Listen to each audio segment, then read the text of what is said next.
Ketika Nabi Idris enggan keluar dari surga, malaikat maut pun berteriak.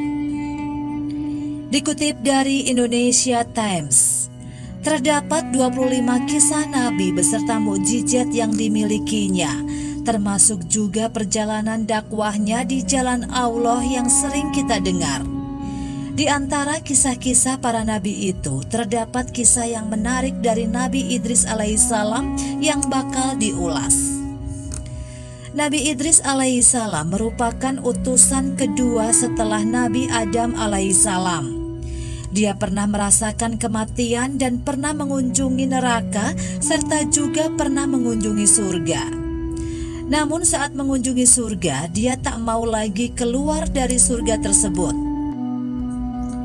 Nabi Idris banyak mempelajari berbagai disiplin ilmu.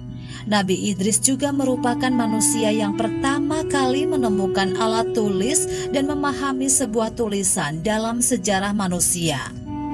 Tak hanya itu, dia juga merupakan manusia yang pertama yang bisa memotong dan menjahit pakaian. Oleh karena itulah dia merupakan manusia pertama yang memakai pakaian berjahit. Dan setiap kali menjahit, dia juga selalu berzikir kepada Allah Subhanahu wa Ta'ala. Berdasarkan hadis Ibnu Abbas yang berkata, Daud adalah seorang pembuat perisai, Adam seorang petani, Nuh seorang tukang kayu, Idris seorang penjahit, dan Musa seorang pengembala. Al-Hakim. Nabi Idris juga dikenal bersahabat dengan malaikat maut. Suatu ketika, malaikat maut yang dikenal dengan malaikat Israel rindu kepada sahabatnya. Malaikat Israel kemudian meminta izin kepada Allah Subhanahu wa Ta'ala untuk menemuinya. Setelah Allah mengizinkan, Israel kemudian menemuinya dalam wujud manusia.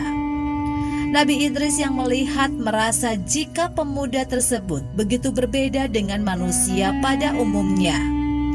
Nabi Idris kemudian bertanya, "Siapakah engkau sebenarnya?"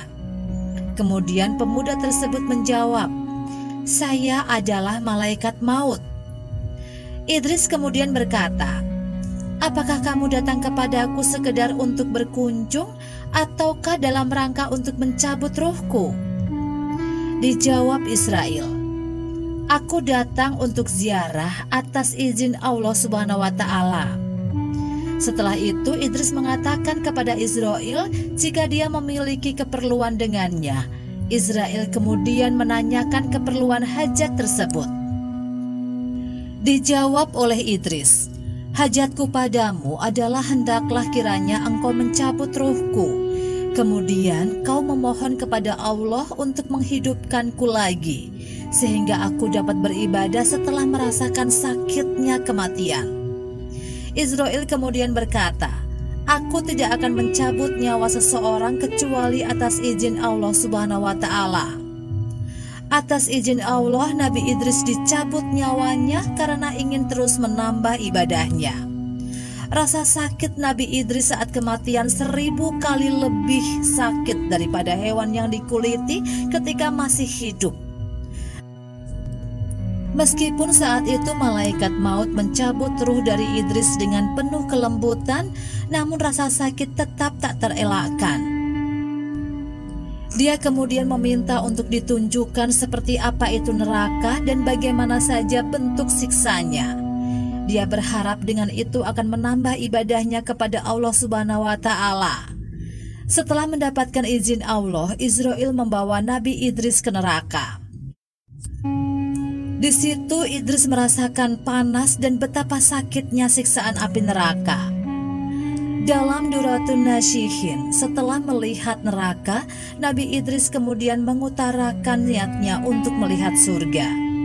Malaikat maut kemudian berkata, "Bagaimana mungkin aku membawamu ke surga tanpa seizin Tuhan?" Setelah itu Allah memberikan wahyu kepada malaikat maut untuk membawa Nabi Idris ke surga. Nabi Idris kemudian melihat surga dan segala macam kenikmatan yang ada. Nabi Idris kemudian berkata, "Wahai saudaraku, Aku telah mengalami sakitnya kematian, melihat dahsyatnya siksa neraka Jahim, dan keterkejutan melihatnya. Apakah engkau berkenan memohonkan kepada Allah agar mengizinkan aku masuk ke dalam surga dan minum airnya supaya hilang bekas sakitnya, kematian, dan keterkejutan melihat neraka Jahim?" Malaikat maut kemudian memohon izin kepada Allah Subhanahu wa Ta'ala untuk masuk surga dan keluar kembali. Nabi Idris kemudian masuk ke dalam surga diiringi oleh pelayan surga. Nabi Idris kemudian ingin meminum air surga. "Bolehkah saya meminumnya? Airnya kelihatan sejuk dan segar sekali." Malaikat maut berkata, "Silakan minum. Inilah air minum untuk penghuni surga." Setelah itu, Idris kemudian meminum air surga tersebut. Dia merasa sangat bersyukur bisa meminum air surga yang begitu segar dan enak itu. Setelah tiba saatnya, Idris kemudian keluar surga. Namun setelah keluar, dia mengatakan kepada malaikat maut, "Wahai malaikat maut, sandalku tertinggal di surga. Maka bawalah aku kembali masuk ke dalam surga." Setelah dibawa masuk ke dalam surga, Nabi Idris kemudian tidak mau untuk keluar kembali. Dia berkata, "Saya tidak mau keluar dari surga ini. Saya ingin beribadah kepada Allah sampai hari kiamat nanti." Malaikat maut berteriak, "Wahai Idris, keluarlah." Idris menjawab, "Aku tidak akan keluar karena Allah telah berfirman, tiap-tiap jiwa akan merasakan mati, kemudian hanyalah kepadamu kamu dikembalikan."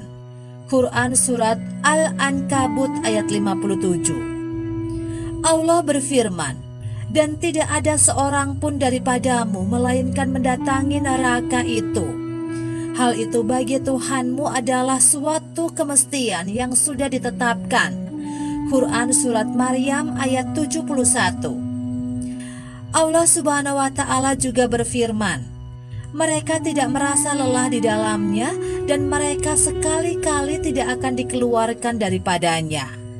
Quran Surat Maryam ayat 71. Malaikat maut kemudian mendapatkan wahyu dari Allah, "Maka biarkan dia di sana. Sesungguhnya aku telah menetapkannya pada zaman azali bahwa dia memang termasuk ahli surga." Allah menggambarkan tentang kisah Nabi Idris kepada Rasulullah Shallallahu Alaihi Wasallam, sebagaimana firman-Nya dalam Quran Surat Maryam ayat 56 hingga 57. "Dan ceritakanlah, hai Muhammad, kepada mereka kisah Idris yang tersebut di dalam Al-Quran. Sesungguhnya dia adalah seorang yang membenarkan dan seorang nabi, dan aku mengangkat kepada martabat yang paling tinggi.